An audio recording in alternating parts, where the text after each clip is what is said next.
I'm live. I'm gonna read the Barbary real property outlines that I have on my desk. I wrote my own outline, but let's just see if we can get to it. Starting with page 1, this is all estates and land present possessory interests.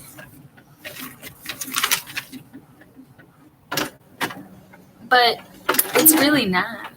It's like, well, your fee simple absolute is of an infinite duration, but then we go into defeasible fees. Are fee simple estates of uncertain or potentially infinite duration that can be terminated upon the happening of a certain event. And then we just start talking about future interests, I think, because it's fee simple determinable and possibility of reverter, followed by, well, let me read what's highlighted in blue here. I'm acting as if what I highlighted in blue is like what I ultimately need to know for the bar. The words that will convey that the subject of, say, the test question have to do, well, are a fee simple determinable, and along what comes along with it is the possibility of reverter is when a grant includes words such as for, as long as, while, during, and until, because these are conditional, right? An event is being described, the ownership right is going to be affected by said specified event. All right, so that was like not the best way to get into it, but remember the first subject is fee simple determinable with possibility of reverter. The words that set this off are for, so long as, during, and until. The next type of defeasible fee is fee simple subject to condition subsequent with or which produces a right of re-entry. This is in which the fee simple is subject to condition subsequent, in which the grantor reserves a right to terminate the estate upon the happening of the stated event. The estate does not automatically terminate. The grantor must take some action. Therefore, the words in the grant must include conditional terms like upon condition that, provided that, but if it happens that. Correlative, that's what they're calling it. The correlative future interest is in the grantor again. This time it's a right of entry. Last time it was a possibility of reverter. The possibility of reverter automatically reverts. It's transferable, descendable, and divisible. The right of entry, on the other hand, it must be expressly reserved. It does not arise automatically, not transferable inter vivos, but most states agree they are divisible, and all states agree they are descendable, which surprisingly the NB manages to ask questions about this. The last defeasible fee is fee simple subject to executory interest. This terminates a fee simple upon the happening of a stated event because it is determinable or subject to a condition subsequent, and then passes to a third party rather than reverting back to the grantor or giving the grantor the right to terminate or re-enter. So that's why it's subject to an executory interest, i.e. in a third party. So the correlative future interest is executory interest in third party. So this is described as, or the words to use in the grant are as long as condition is met, then to third party, or until happening of event. Examples of a fee simple absolute is to A and his heirs, it lasts forever. An example of a fee simple determinable is like to A and his heirs for so long as ... until ... while ... during ... Fee simple subject to condition subsequent is to A and his heirs. I grant blank owner hereby grants Black Acre to A and his heirs, but if ... upon condition that ... provided that ... with those words, until the happening of a named event and the re-entry by the grantor will then occur, and it vests a correlated future interest in the grantor called the right of re-entry. The last one I discussed was fee simple subject to an executory interest. So Owen grants Black Acre to A and his heirs for so long as ... and if not ... to B. So as long as condition is met, then to third party until happening of event. And then the correlated future interest goes to a third party, not the grantor. This is called the executory interest. So the other things in this section of defeasible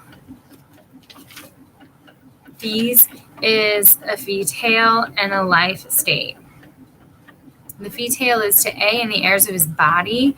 So for the duration is until A and his bloodline die out.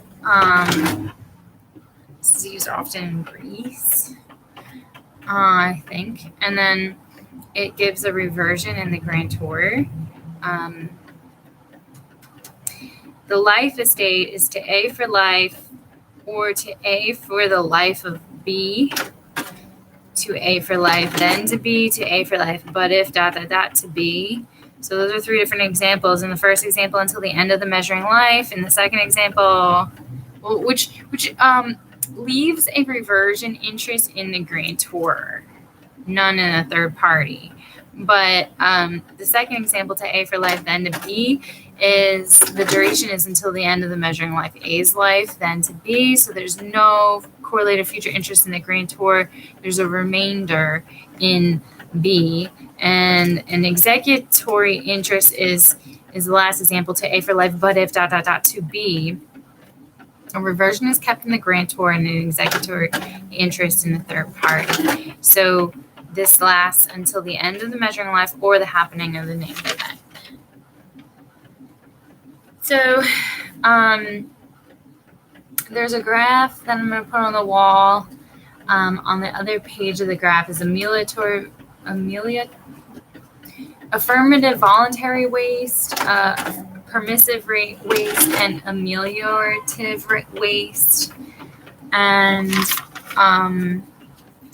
what needs to be known? Affirmative voluntary waste is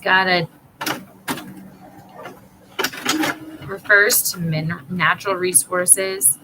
The exploitation thereof by a life tenant is generally limited to situations when necessary for repair and maintenance of the land. The land is suitable only for such use, or third, it is expressly or impliedly permitted by the grantor. Or for another example is if there's a mine on the land and it's already open. Permissive waste. The doctrine of waste overall, before I get into the two other kinds, is that a life tenant is entitled to ordinary uses and profits of the land, but cannot do anything that injures the interests of the remainderman or the reversioner. For permissive waste, the life tenant is obligated to preserve the land and structures in a reasonable state of repair, pay interest on the mortgages, pay ordinary taxes, pay special assessments. For public improvements of a short duration, the duty is limited to the extent of the income or profits generated from the land. A life tenant is not obligated to insure the premises for the benefit of the remainderman. That's crazy. Ameliorative waste is a change that benefits the property economically. It was actionable common law, but now the life tenant may alter or even demolish existing buildings if the market value of the future interest is not diminished and either the remainder men do not object or a substantial and permanent change in the neighborhood conditions. For example, a change from residential to 90% industrial has deprived the property in its current form of the reasonable productivity or usefulness.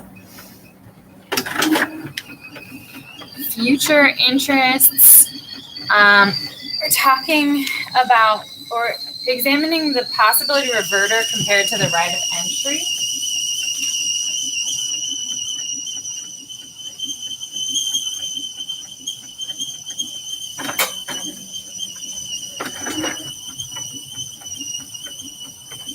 So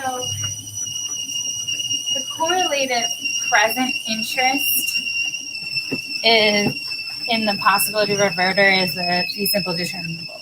We talked about the present interest. This graph on the next page has to do with the future interest. For the right of entry, that tacks on to the end of the fee simple subsequent to condition subsequent.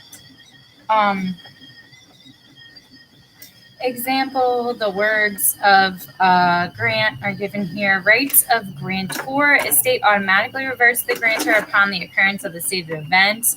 For a right of reentry, the estate does not revert automatically. The grantor must exercise his right of entry. And then alienability, transferable, descendable, and divisible for the reverter, and for the right of entry, descendable and divisible, but some courts hold not transferable inter vivos. So I don't know why it's so important to have this graph, because I already read that. Now, looking at remainders, so the following page looks at remainders, indefeasibly vested remainder subject to open, vested remainder subject to total divestment.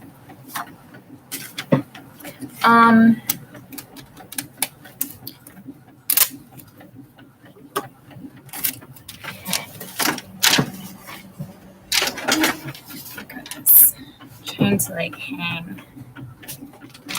hang real property charts on the wall.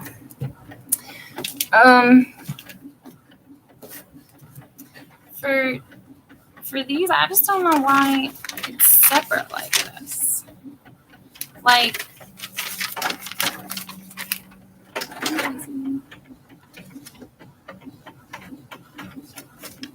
I read this recently. Well,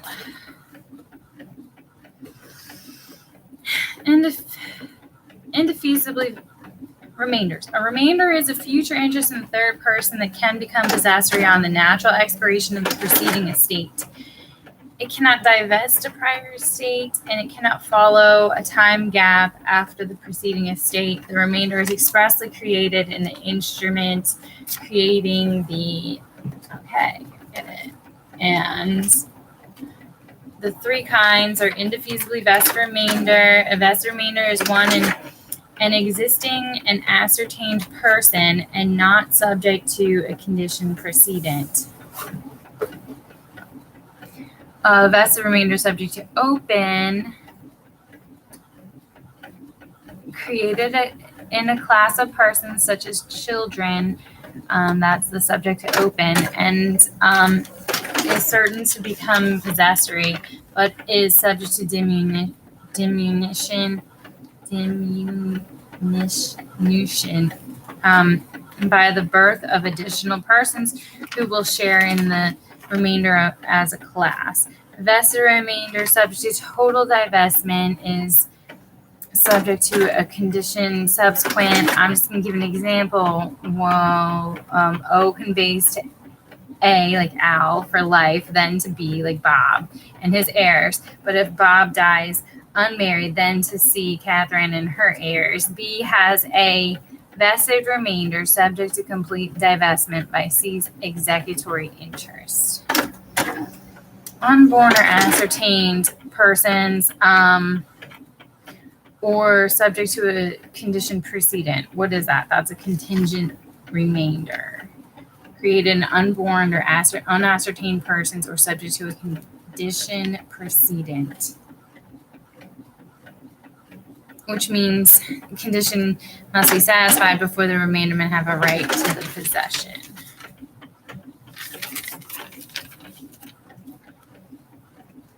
And then they define unborn or unascertained person. They talk about the destructibility of contingent remainders. Most states have abolished the destructibility rule, which at common law, a contingent remainder was destroyed if it failed to vest before or upon the termination of the preceding freehold estate. What does that mean? O conveys to Al for life, then to Bob if she reaches age 21. If A dies before B reaches age 21, B's remainder is destroyed. So the destructibility rule was done away with in many states. So B's interest in the above example would be converted to an executory interest upon A's death because it will divest O's reversionary estate when B turns 21. Related doctrine of merger, when one person acquires all of the present and future interests in the land except a contingent remainder under the common law, the contingent remainder is destroyed. Now, this gets tested because they want these remaindermen and or present possess those possessing and a present interest in land want to sell it, so they sell it together. And the MBE questions are asking who can sell it together. I mean, generally the person in possession with plus the person with the future interest. If all of the present and future interests in land except the contingent remainder remain under the common law, the contingent remainder is destroyed. So, for example, if O conveys to Al for life, then to B's children, if before B has any children, O purchases A's life estate, O will have an estate for the life of A and a reversion. These interests merge and the contingent remainder in B's unborn children is destroyed. Merger may occur only as in the example above, when one person later acquires immediately successive estates. So I have that rule written here a little bit differently, which might make more sense. So the rule here says contingent remainders are destroyed if not vested at time of termination of preceding estate. If not vested at time of termination of preceding estate. Example to A for life, remainder to A's children who reach 21. Result, if A has no children who are at least 21 at the time of her death, property reverts to the grantor. This is not the doctrine of merger, LOL. This is what I was just talking about, the contingent remainders, destructibility of contingent remainders. So that was abolished. Property reverts to the grantor. A's children have a springing executory interest. All right, when they turn 21, right? So, doctrine of merger, just gonna skip it. Except for this last thought, when considering whether estates merge to destroy a contingent remainder, remember that if the life estate and the next vested interest were created by the same instrument, there is no merger.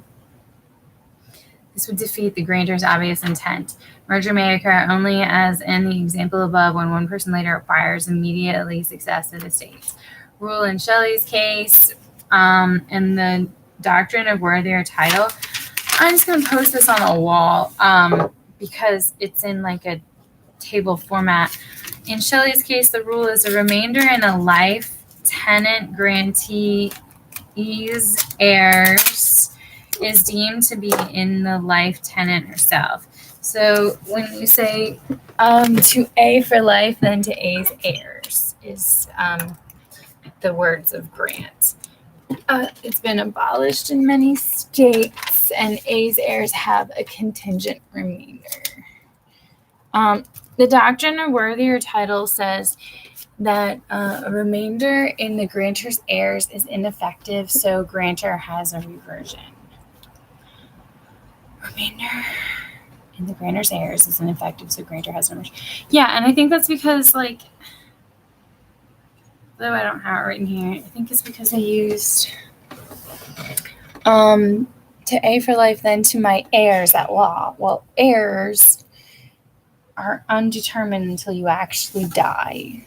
And since you use that stupid word, the result is that A has a life estate and grantor has a reversion, probably more like his estate, and generally treated as a rule of construction only. Grantor's heirs have a contingent remainder.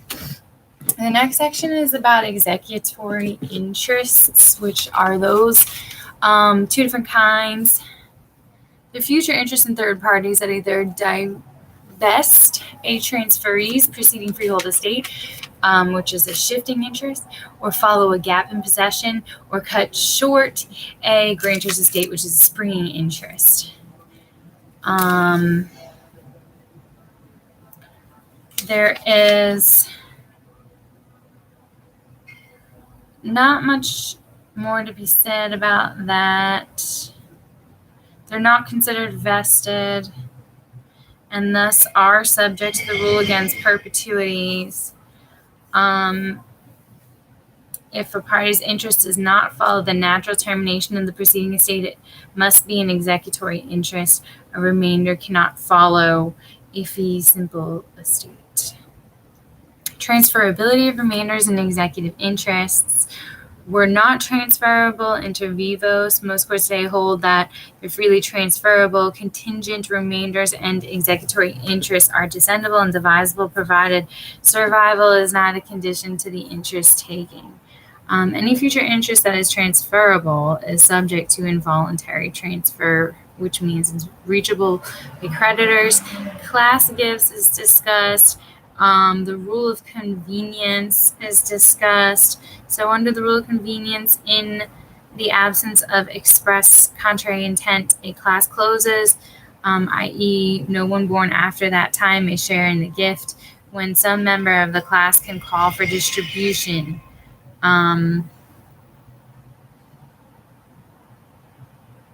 Survival.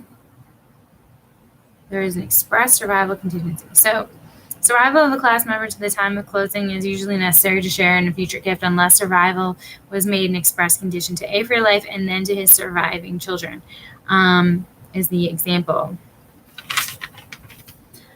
Future interest in transferees is this really neat table I'm looking at. This should hopefully straighten out the confusion that may be left. So let me just read what types there are. And it actually doesn't give a rule for each type, so that doesn't really help a lot. But it doesn't even say what it follows after. There's just an indefeasibly vested remainder, a vested remainder subject to total divestment, a vested remainder subject to open, a contingent remainder, a shifting executory interest, and a springing executory interest. So you can only really determine what they are based on the example. So what is an indefeasibly vested remainder? To A for life, then to B. Right, and then what is a vested remainder subject to total divestment? That is to A for life, then on A's death to B, but if B predecesses A, then to C. Thus, B has a vested remainder subject to total divestment. A vested remainder subject to open is to A for life, then to A's children in equal shares. Contingent remainders, for example, are to A for life, then to B if B marries C, or to A for life, then to B's surviving children. Shifting executory interest is to A for life, remainder to B and her heirs, but if B predeceases A, then to C and his heirs. C has a shifting executory interest. Springing executory interest, two examples: to A, when and if he becomes a doctor, or to A for life, then 2 years after A's death to B. The next section is trusts. And the trust is a fiduciary relationship with respect to specific property res, wherein the trustee holds a legal title to property subject to enforceable equitable rights in the beneficiary. The creator of a trust is the settlor, who must own the property at the time of trust creation and must have had intent to create the trust. It is subject to the rule of against perpetuities. And the creation of trusts is a trust can be created by will, which is testamentary, inter vivos transfer during the life with the transfer of the property into the trust. The trust must be in writing. If it's a testamentary trust, it may be created by a pour over will. Charitable trusts,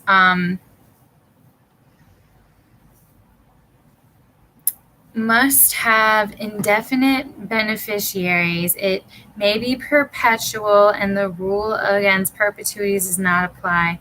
And lastly, the Cypress Doctrine, which allows a court to select an alternative charity when the purpose of the settlor becomes impracticable or impossible, applies. Charitable trusts may be enforced by an action of the Attorney General of the state. Rule against perpetuities is that no interest in property is valid unless it must vest, if at all, not later than 21 years after some life in being, the measuring life at the creation of the interest. So the way I say that, since I have it memorized, is no interest is good unless it must vest at all within 21 years of a life in being at the time of grant. So I'm pretty correct here. The rule applies to contingent remainders, executory interests, vested remainders subject to open, which are class gifts, options to purchase, not attached to a leasehold, first rights of first refusal, and powers of appointment. When they begin to run might be the key to understanding this. The time the interest is created and the perpetuity period begins to run depends on the instrument and the interest created. For interest granted by will, it runs from the date of the testator's death. For deeds, date of delivery. On an irrevocable trust, the date it's created. On a revocable trust, the date it becomes irrevocable. So must vest and interest vest for purposes of the rule when it becomes possessory, or an indefeasibly vested remainder, or a vested remainder subject to total divestment. Lives in being, as you're measuring in life, specified when connected with the vesting of the interest is used. Any lives may be denominated measuring lives, provided they are human and of a reasonable number. Interest exempt from the rule. Vested remainders, reversions, possibility of reverter, and rights of entry are not subject to the rule. Charity to charity exception as well, or options to purchase held by a current tenant. You strike what the parts of the grant that violate the rule against perpetuities. There's all these other related things like executory interest following defeasible fee, age contingency beyond 21 in open class, fertile octogenarian, unborn widow or widower, administrative contingency, meaning that it's quite possible that somebody doesn't distribute an estate for more than 21 years or something like that. Options and rights of first refusal. Fine. Application of rule to class gifts. Bad is one, bad is to all rule. Gift to subclass exception, per capita gift exception. Statutory reforms. Okay, so things that, since this is difficult for conceptualizing, there's some statutes that employ wait and see or have extended the 21-year limit to 90. And that's been done by the Uniform Statutory Rule Against Perpetuities. I'm going to paste to the wall a really wordy table of valid interests and void interests under the rule against perpetuities. Before we paste it on the wall, I'm going to talk a little bit about restraints on alienation. There are 3 types: disabling restraints, under which attempted transfers are ineffective; forfeiture restraints, under which an attempted transfer forfeits the interest; and promissory restraints, under which an attempted transfer breaches the covenant. A disabling restraint on any legal interest is void. And discriminatory restraints are forbidden by the 14th Amendment. Restraints on future interests are generally valid to the extent the restraints on present interests of the same type are valid. For example, forfeiture and promissory restraints on vested remainders for life are valid, but disabling restraints on vested remainders for life are void. Other valid restraints on alienation are reasonable restrictions in commercial transactions, regional options and rights of first refusal, and reasonable restrictions on assignments and sublease of leaseholds. Those that require landlords' consent, for example. Concurrent estates, and then we start talking about joint tenancy. What that means is like the right of survivorship. How do you create them? You have to have these unities: time, title, interest, possession, equal interest. So severing them, what was the first one we were talking about? It's not too difficult for me, this whole area. Joint tenancy, tenancy by the entirety, tenancy in common.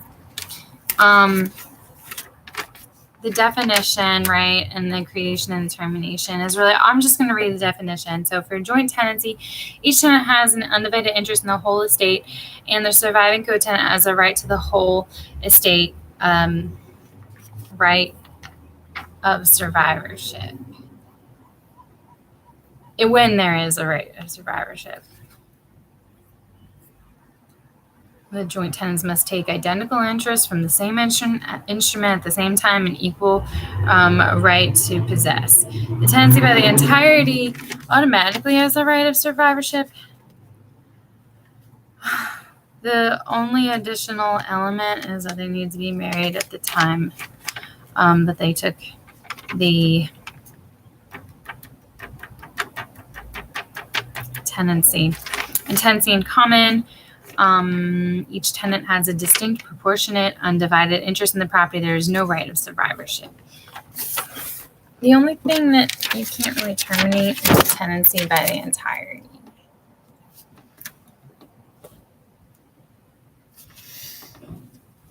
So those are concurrent interests. Did I skip a page? I think so. Tenancy in common, co-tenants. Okay, we're talking about ousting. Each co-tenant has a right to possess all portions of the property, but has no right to exclusive possession of any part. A co-tenant out of possession cannot bring a possessory action unless he is ousted. What does ousted mean? They don't really define it here, but you need to be like told you can't come back. If you're not like forbid entry, then you're not ousted, and thus you are in possession even if you're not there.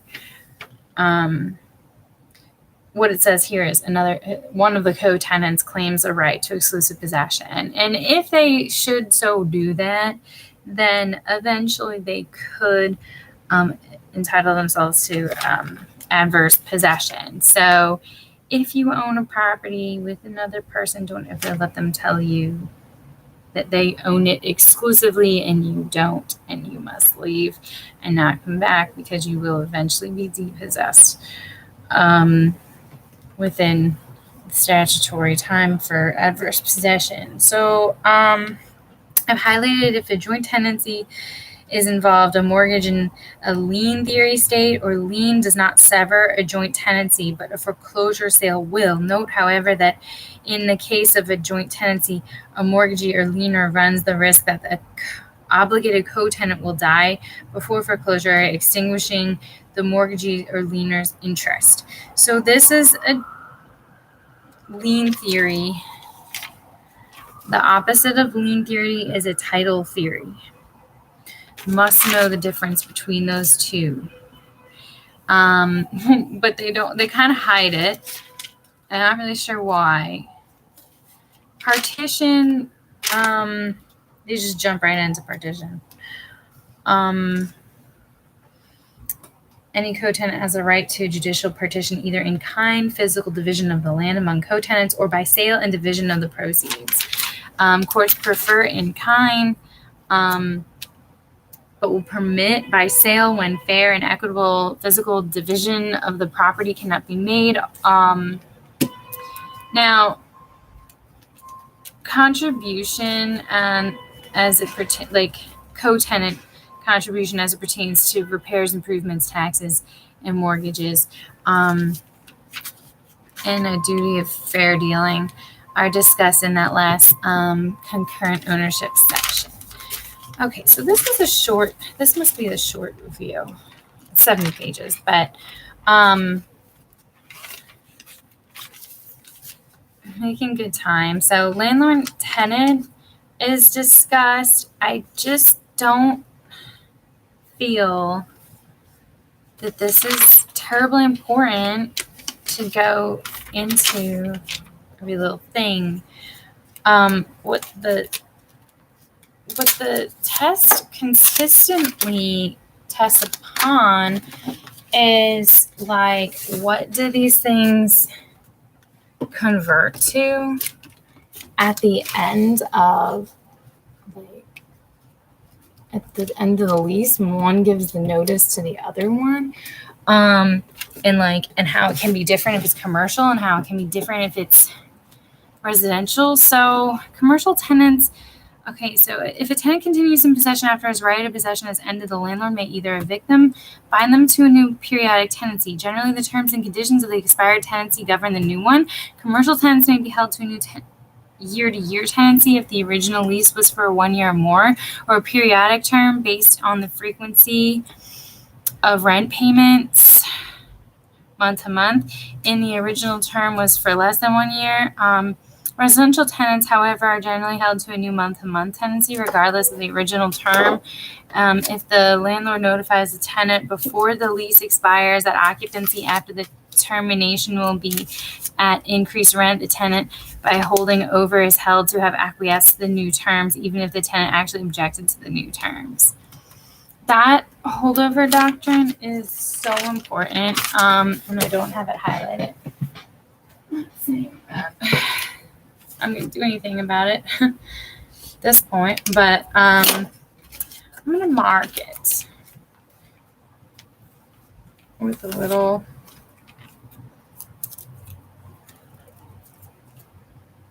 tab. Any other tabs I have here?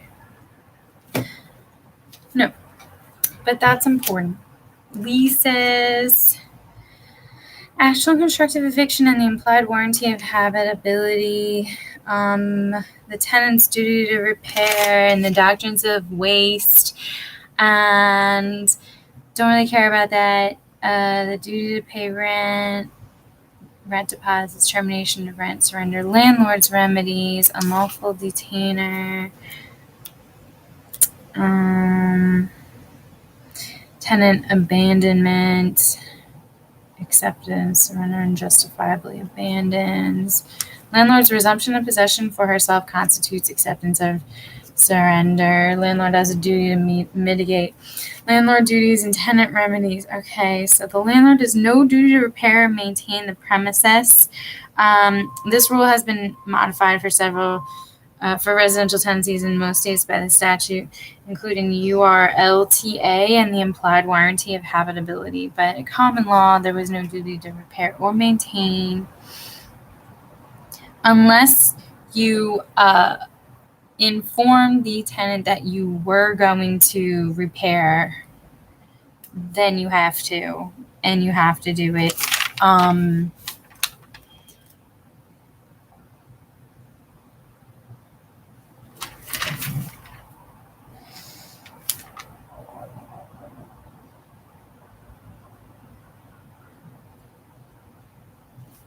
I'm looking for like the word. You have to do it well, let's just say. So I'm going to read what other landlord duties there are. Duty to deliver the possession of the premises, quiet enjoyment. This is where the paramount title holder came in, and they keep asking about this. So every lease has an implied covenant that neither the landlord nor a paramount title holder, who is a prior mortgagee who forecloses, will interfere with the tenant's quiet enjoyment and possession of the premises. This covenant may be breached in the following ways: actual eviction, partial eviction, partial eviction by the landlord relieves the tenant of the obligation to pay rent for the entire premises, even though the tenant continues in possession of the remainder. Partial eviction by a third person with paramount title results in an apportionment of rent. The tenant is liable for the reasonable rental value of the portion she continues to possess. So, this seems like illogical, but like they question on that illogical point so much. Constructive eviction. Here you have a landlord's breach of duty renders the premises unsuitable for occupancy. To establish a claim for constructive eviction, the tenant must prove the landlord breached the duty of the tenant. The breach substantially and materially deprived the tenant of their use and occupation of the premises. Flooding, for example, no heat in winter, loss of elevator service in a warehouse. The tenant gave the landlord notice and a reasonable time to repair. After such time, the tenant vacated the premises and terminated the lease and may also seek damages. There's an acronym for this. I'm going to figure that out. And I will get back to you on that. Implied warranty of habitability. Most jurisdictions imply a covenant of habitability into residential leases. The warranty is non-waivable. The landlord's duty is tied to standards of local housing codes. In the event of a breach, a tenant may terminate the lease, make repairs, and offset the cost against future rent, abate the rent to the amount equal to the rental value in view of the defects, or remain in possession and pay full rent and sue for damages. Retaliatory evictions, totally not allowed. Civil Rights Act, Fair Housing Act, advertisements under the Fair Housing Act makes it unlawful to express a preference based on race, color, religion, sex, disability, familial status, or national origin. Representations of availability of dwelling. It's unlawful to falsely represent to anyone because of their status that a dwelling is not available for inspection, sale, or resale. Reasonable accommodations. You must afford this equal opportunity to use the dwelling. Now, assignments and subleases. Complete transfer of the entire remaining term is an assignment. If the tenant retains any part of the remaining term, then the transfer is a sublease. So that's what they are in definition. But consequences of an assignment is that the assignee and landlord who are in a privity of estate remain liable to the others on all covenants in the lease that run with the land. What does run with the land mean? First, you have to have touch and concern the land. Consequences of a sublease. The sublease lessee is not in privity with the landlord. usually pays rents to the original lessee, who pays the landlord. The lessee is not personally liable to the landlord for rent or for the performance of any duty of the covenants in the main lease unless the sub-lessee expressly assumes those covenants. Landlord remedies. The landlord may terminate the main lease for non-payment of breach or breach of other covenants if the lease so states or the power is given by statute. The sublease automatically terminates with the main lease. The rights of the sublessee, who cannot enforce any covenants made by the landlord in the main lease except a residential sublessee, may be able to enforce the implied warranty of habitability against the landlord. Now, covenants against assignment or sublease are construed against the landlord strictly, meaning a covenant prohibiting assignment does not prohibit subleasing and vice versa. There's the waiver. The rule in Dumter's case provides that he waives the covenant as to future transfers unless he expressly reserves it. Interesting. Transfer of violation of lease, assignments by landlords, rights of basically a landlord may assign the rents and reversion interest he owns. This is usually done by deed when the landlord conveys the building to a new owner. The tenant's consent is not required. Rights of assignee against tenants, attornment. They have to be given reasonable notice of the assignment, and they must recognize and pay rent to the new owner. As a landlord, the benefit of all tenant covenants that touch and concern the land go to the new owner. Liabilities of assignee to tenants. The original landlord also remains liable on all the covenants he made in the lease. The assignee of the landlord is liable for the performance of the covenants that touch and concern the land with the landlord's estate to the assignee. The landlord also remains liable on the covenants he made in the lease. Okay. Condemnation of left leaseholds and tort liability of landlord and tenant. What does this say? At common law, the landlord had no duty to make the premises safe. Today, there are 6 exceptions. I'm just naming them. Latent defects, concealed dangerous conditions. A landlord who knows or should have known could have discovered this by reasonable inspection must disclose. He doesn't have to repair it, though. Common areas, and duty of reasonable care. Public use. The landlord is liable for injuries to members of the public if at the time of the lease he knows or should have known of a dangerous condition. He has reason to believe the tenant may admit the public before repairing the condition and fails to repair. 4th, furnished short-term residence. 5th, negligent repairs by the landlord. They can't give a deceptive appearance of safety. And landlord contracts to repair. Now, modern trend is a general duty of reasonable care, where the landlord's liable for injuries resulting from ordinary negligence if he had notice of the defect and opportunity to repair it. And I'm going to go to defects arising after the tenant takes possession. Landlord's not liable for those unless he knew or should have knew. Legal duty to repair, no statutory duty to repair. Well, if there is, according to Housing Code, he's liable for injuries resulting from this failure to repair, negligent repair. Security, think of the case that is making a case for security measures, ordinary security measures, such as surveillance cameras. Tenants' liability, they owe it to their third person, what do you call it, guests. And when we return on page 31, we go into fixtures, easements, profits, covenants, and servitudes.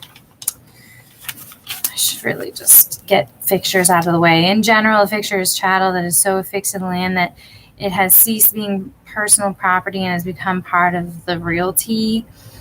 Chattels incorporated into structure whose removal would cause considerable damage. The questions that are asked of this is, an item is a fixture if the objective intention of the party who made the annexation was to make that item part of the realty. The intention is determined by the nature of the article, manner of attachment, and amount of damage that will be created by its removal and the adaptation of the item to the use of the realty. And accession describes the annexor's intent to make chattels a permanent part of the real estate.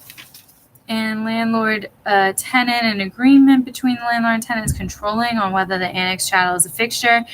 Absent an agreement, a tenant is deemed to lack the intent to permanently improve the property and thus may remove the annexed chattels if removal does not substantially damage the premises or destroy the land. So this is controlling as to identifying the intent.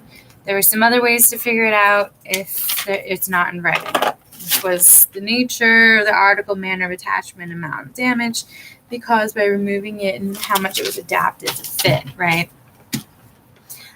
I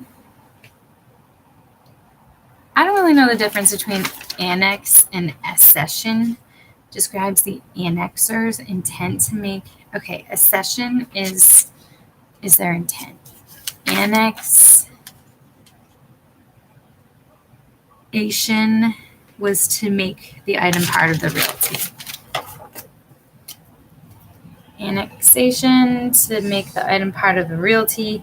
Accession describes the annexor's intent to make chattels a permanent part of the realty. Whatever. So now when I come back, I'm going to talk on page 32 about easements, profits, covenants, and servitudes. There's all these really cute acronyms like COAT for prescription, continuous open, adverse, and time, or end cramp for the termination, which is E, estoppel, N, necessity, D, destruction, C, conditions, R, release, A, abandonment, M, merger, and P, prescription, which I was saying was COAT. But to terminate, it's kind of like there must be an adverse continuous interruption in the use for a prescriptive period. I don't know, I feel like flying through this because I know what these are. Just know about affirmative versus negative, appurtenant versus dominant and servient. Engross, easement engross is a little different. It's not like next to land and it's the holder of the easement requires the use of the servient tenement independent of his possession of another tract of land, and is for their personal pleasure. It's not transferable, but one that serves an economic or commercial interest, such as erecting billboards on Blackacre, is transferable. Grip is the creation of easements. So G is grant, R, express reservation, I, implication, and P, prescription. What is implied from existing use? Quasi-easement. So implication is prior to the division of a single tract, and apparent and continuous use exists on the servient part that is reasonably necessary for the enjoyment of the dominant land and is intended, the court determines that parties intended the use to continue after the division of the land. So that kind of requires that it was at one time in the same owner. We talked about what prescription is based on the, I say acronym, but mnemonic COAT. Easement implied without any existing use. So there's implication, that's part of it. Another part of implication is subdivision plat, profit à prendre, and easement by necessity. I don't care. All right. Licenses, compare licenses, which are revocable at any given time. Irrevocable ones are those with estoppel circumstances or are coupled with an interest. profits are entitle the holder of the benefit to take some resource such as soil, timber, minerals, fish. A surcharge is when that's been misused. It overly burdens the servient estate. Covenants running with the land at law. Real covenants. The acronym is like Northwich, notice, or writing, intent, touch, concern, horizontal privity. So notice to the buyer, bona fide purchaser for value. The horizontal privity, it says plus vertical privity here. Is that needed? Yeah, that's needed for the burden to run. For the requirement to run, the vertical privity again is needed, but is the horizontal privity needed? For the benefit to run. I see here intent and vertical privity, touch, and concern. That's all I see.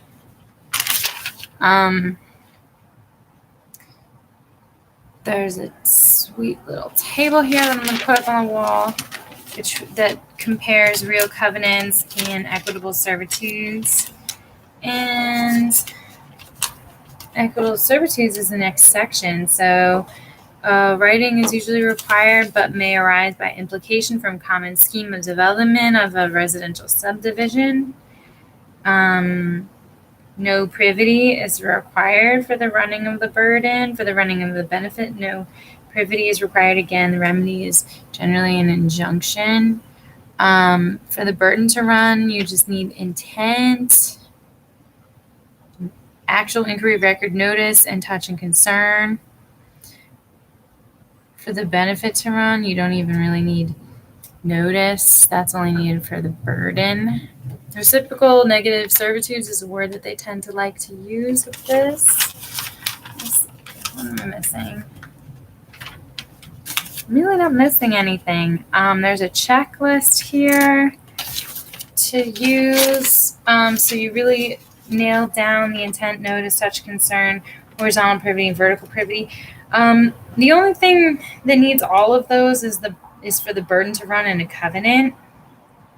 For the benefit to run, you really don't need notice on either a covenant or a servitude, or horizontal privity, but you do need vertical privity for the covenant benefit to run. Then with the burden on an equitable servitude, all you need is intent, notice, touch, and concern. Some of the equitable defenses to enforcement is unclean hands and acquiesce in the violation of the servitude by one burdened party. Other defenses, estoppel, latches, or a change in neighborhood. Termination of an equitable servitude is by release, merger, condemnation. Let's see, what other page do we have? Then there's this lovely another table with the definition of easement, license, profit, equitable covenant, real covenant, equitable servitude. I mean, they're kind of in the same column, so they're almost very similar. It gives the definition of each, an example, and then talks about a writing and the termination. I'm just going to read the definition for the moment, because this will bring us to adverse possession, and then I'm totally taking the break. So an easement is a grant of an interest in land that allows someone to use another's land. A license is permission to go into another's land. A profit is the right to take resources from another's land. And the real covenant equitable servitude is a promise to do and not to do something. What more do we need to know? You know, who maintains in a covenant?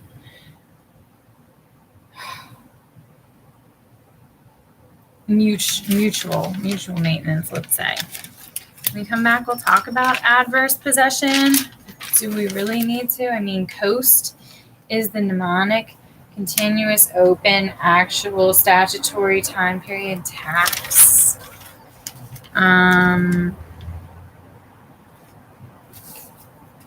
Ouster when you're talking about the co-tenants. There's tacking and privity. Tack the adverse possession onto periods of adverse possession by predecessors. Privity is required. Toll. What is tolling? Tolling by disability when a cause of action first accrued is so important. There's no tolling if there was no adverse possession at the time of the disability. Typical disability is minority, imprisonment, insanity. Conveyancing. So on page 44, conveyancing is discussed. Deeds. I'm not really struggling with these sections. I'm not struggling with marketable title or statute of frauds, equitable conversion. None of that's hard. Encumbrances, zoning restrictions, existing violation of a zoning restriction renders the title unmarketable. Okay, but this isn't the zoning section. What is this? The sale of land. Parties enter into land sale contract.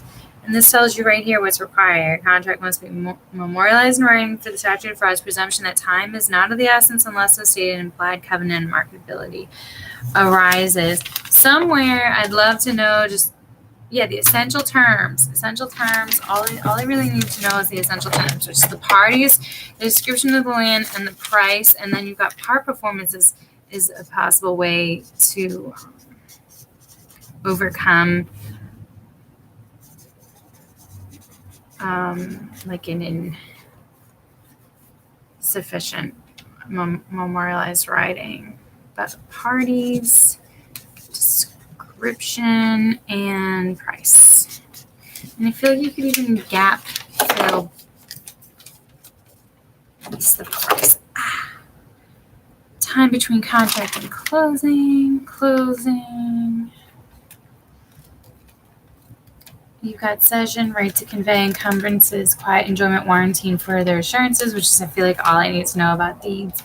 And then recordation, I think I'm going to skip every single question about recordation because I don't understand the English language that they're using in the way they describe race notice. I just don't get it. So,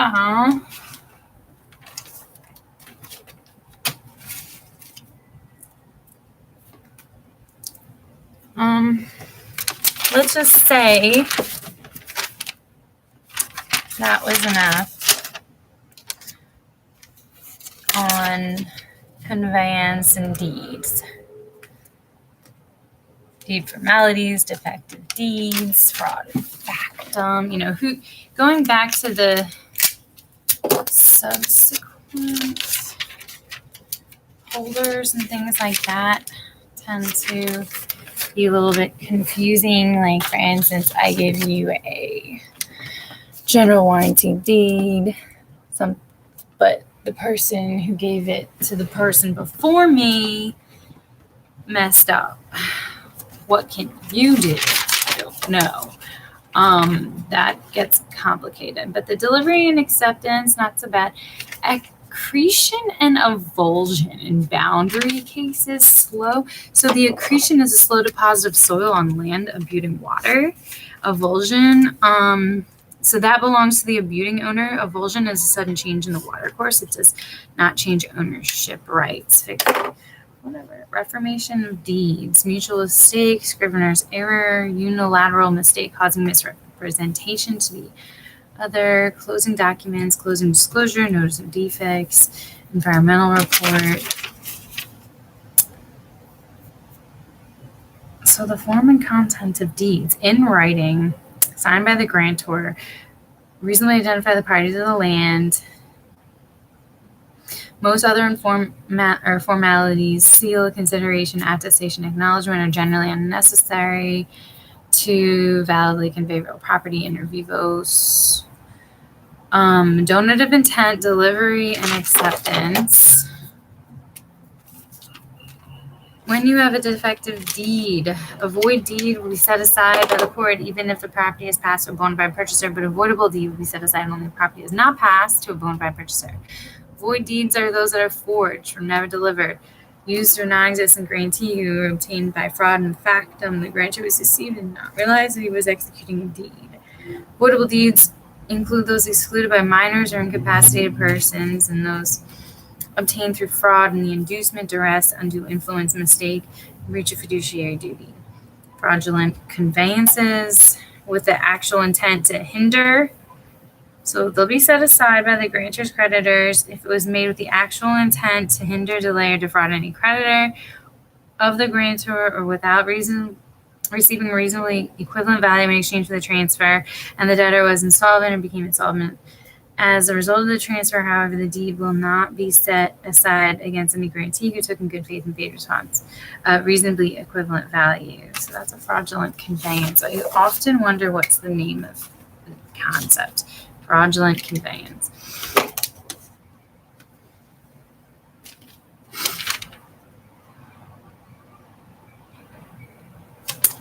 I don't know how I skipped in the conveyancing section the concurrent conditions of tender performance, remedies for breach of sales contracts, repudiation, liquidation damages, liquidated damages, that is fitness of warranty of fitness or quality for new construction only, and then negligence of a builder. One thing I wanted to bring up at least is just misrepresentation, active concealment, and failure to disclose. Fraud. Seller's liable for defects which he knowingly and negligently made a false statement to the fact of the buyer, and the buyer relied on the statement and it materially affected the value of the property. Active concealment. The seller will be liable for defects even without making any statements if he took steps to conceal the defects. Failure to disclose. Most states allow a holder or seller liable for failure to disclose defects if he knows or has reason to know the defect was not apparent, it was latent, and the seller knows that the buyer is unlikely to discover it under ordinary inspection, or the defect is serious and would probably cause the buyer to reconsider the purchase if known.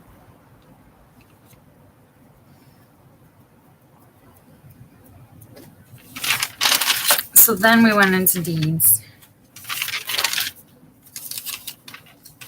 Relation back doctrine. Title usually passes when the condition occurs, but if justice requires, the grantor dies or becomes. So this is talking about delivering a deed by agent, third party with conditions. I'm going to skip that. Acceptance relates back to the date the deed was delivered into escrow, because most states presume acceptance, and such a discussion I was just making. And then dedication. Covenants for title and estoppel by deed. I just talked about the general warranty deed, covenants of cession, right to convey, encumbrances, enjoyment, covenant of warranty, and further assurances, breach of covenants, and remote grantees. I feel like this is what I was just saying. I need a little bit more explanation. And then right after it comes the notice race and race notice. I keep failing every single NB question on that. I seriously think I'm just going to skip them. There's a whole long section about that. Conveyance by will, redemption, exoneration, lapse, anti-lapse class gifts, abatement, transfer of note without mortgage, transfer by mortgagor. I don't think any of this is that needs to really go into any of that. So I'm just gonna staple these together. Real estate financing and foreclosure. I'm putting this on the wall. This graph about financing, default, foreclosure, and post foreclosure. Oh, and it has lien theory and title theory on the back. So all of this just read it quickly. Lien theory, a mortgagee is considered the holder of a security interest only, and the mortgagor is the owner of the land until foreclosure. The mortgagee may not have possession before foreclosure, whereas under the title theory, legal title is in the mortgagee until the mortgage has been satisfied or foreclosed, and the mortgagee is entitled to possession upon demand at any time. Many more states are following an intermediate theory. Legal title is in the mortgagor until default, non-default. Legal title is in the mortgagee.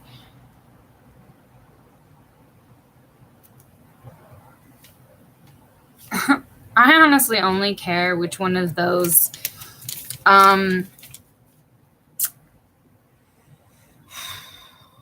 will take away the right of survivorship from the co-owners. It's really all I care about, and I'm not getting what I need out of that. And then foreclosure. I am failing really bad at foreclosure, like even though that's like my line of work.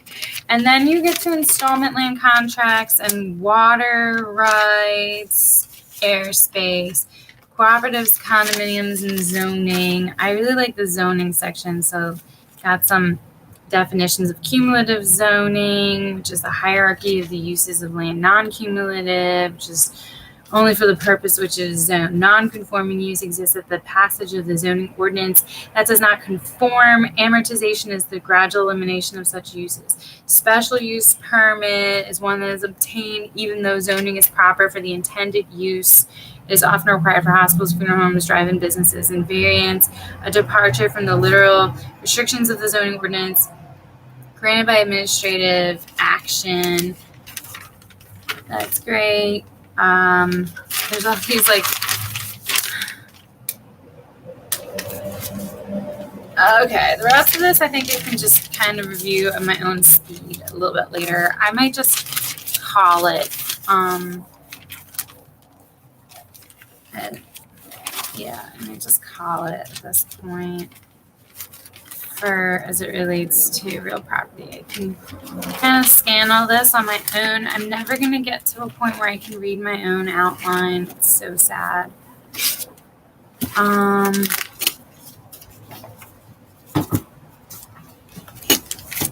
But that's going to be it for now.